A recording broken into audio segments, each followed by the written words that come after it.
লোকটি ভাঁড় ধরল, হাত বাড়িয়ে এগিয়ে দিল দুর্গা বিনোদের দিকে। মানুষের হাত যে এতটা লম্বা হয় দুর্গা বিনোদ তা জানত না।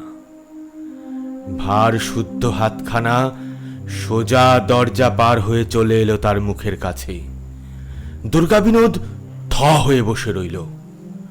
দুর্গা বিনোদ তাকিয়ে দেখল হাতখানায় কোথাও এতটুকু মাংস নেই, সবটাই কঙ্কাল।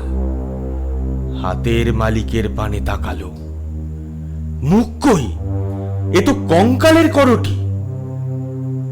ধর্মর করে উঠে দুর্গা বিনোদ কালী বাবার অনুসরণ করল।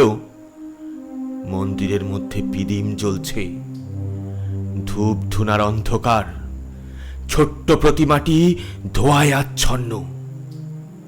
সামনে কিছু জবা ফুল আর মদের বোতল নিয়ে বসে আছে কালী বাবা।